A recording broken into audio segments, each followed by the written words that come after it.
We have finally reached our position with move bishop c5, which is the main move in bishop c4 variation, and this move has been played by all the best players from the black side, so it's considered to be a mainline.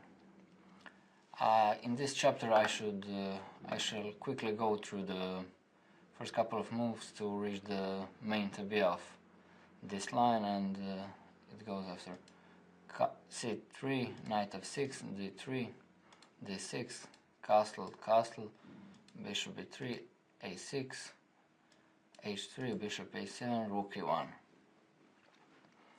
And now here I shall analyze move knight e7. The idea of move knight e7 is to play knight g6 and possibly later h6, knight h5 and knight f4. Basically the black is doing the same thing as white, because white wants to play knight d2, knight f1, knight g3, so black's logic is to do the same thing. And later this pawn on c7 can go to c6 or even c5 to prevent move d4. After knight e7, the most natural move for white is of course knight bd2, knight g6, knight f1. And now black has a couple of options. We can start from move h6. Black prevents white from playing bishop g5, and he wants to play knight h5. Now knight g3, rook e8 and d4. This is the main difference between white and black position. Black can never control the center the way white does, because white is always in time to play d4. His next move will be bishop e3 and later bishop c2 or queen c2, depends on what black plays. On b5 white can play a4, bishop b7 and bishop c2, defending the pawn, and later he wants to play bishop e3. Black here can play bishop e6, and white has a choice between taking on e6 or playing bishop e3. Both moves are equally good. Let's say bishop takes e6, rook takes e6, queen c2. White defends pawn on e4, and he wants to play bishop e3, rook d1. Since white controls the center, he has a slight advantage. He can also play, instead of bishop takes c6, he can play bishop e3, c6 for example, queen c2, queen c7 and rook d1. Here white is also slightly better, and in general in all these type of positions with pawn on d4 and e4, white has a small advantage, because he can always choose whether to take on e5 or close position with d5, or keep the pawns in this way. After knight f1, black can also play bishop e6 immediately, but this doesn't change so much. After d4 the best is h6, knight g3, and after rook e8 we just transpose to the same position. Instead black can immediately play move knight h5, and here it's possible for white to play bishop g5, but the question is, after queen e8, what will this bishop on g5 do, because later black will play h6 and white will have to return this bishop. So we play d4, knight f4 and knight g3. Now if black plays queen f6, white has a nice tactical resource, and this is knight h5. Black cannot take knight h5 because of the bishop g5 and trapping the queen.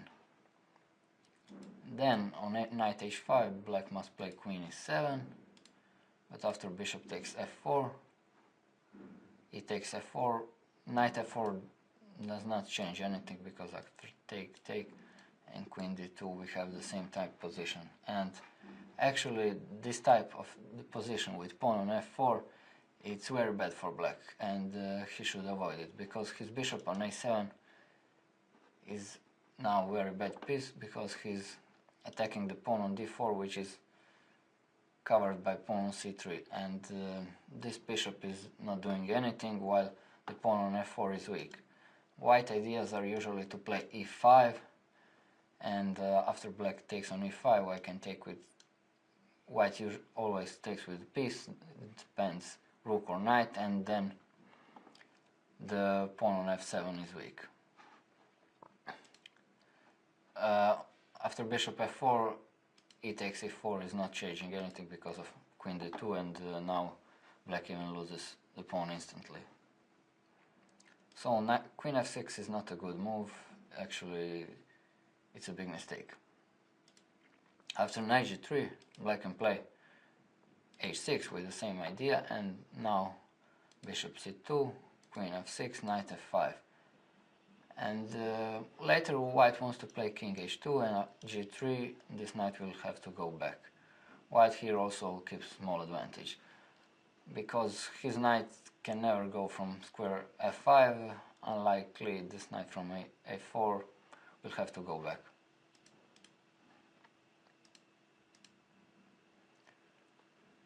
So knight f4, knight g3, black can also play bishop d7, knight f5, but this is not changing too much.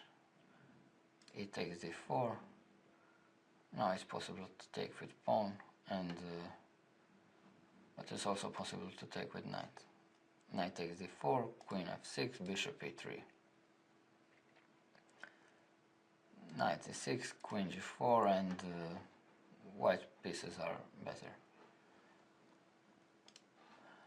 That's why usually black players play h6 first or b5, which is the main move here. After b5, knight g3, black has choice. He can develop his bishop on b7 or keep it on c8 square in order to prevent white knight from going to f5. In case he plays rook e8, then knight g5 can be pretty much annoying, because after going back, white can play a4, and now after black develops his bishop, white will go knight f5, and these knights on f5 and g5 look very dangerous.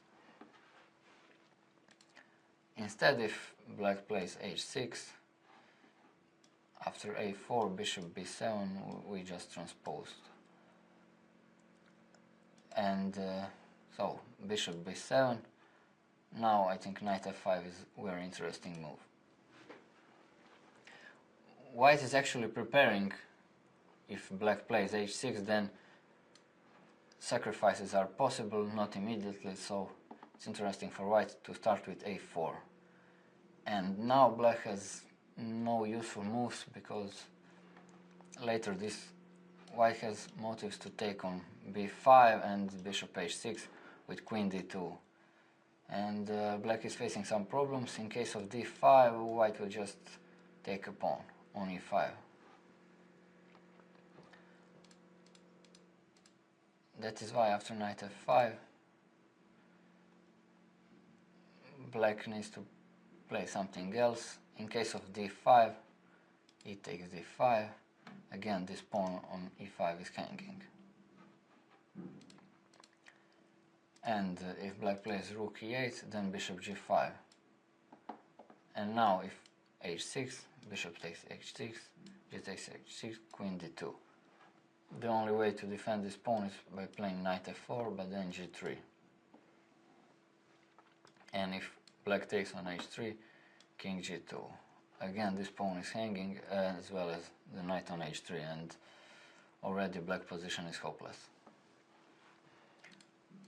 After g3, he must be very careful and play knight h5, but after g takes f4, knight f4, king h2, white attack is faster, and black is in some serious problems.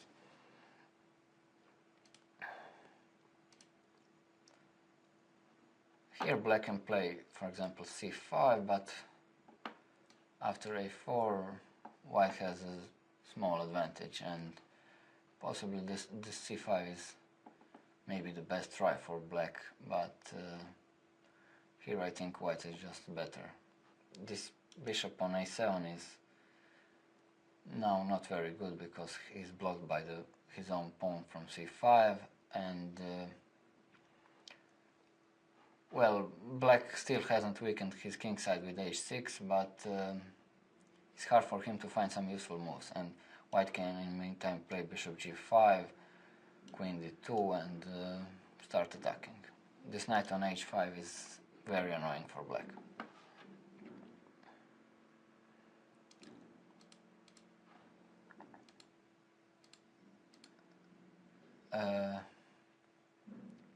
Here if black goes with h6, then a4, and yeah, we just transposed. In case of bishop d7, then white can play d4.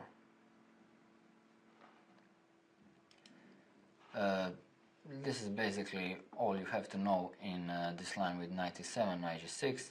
Thank you for watching, and we will continue.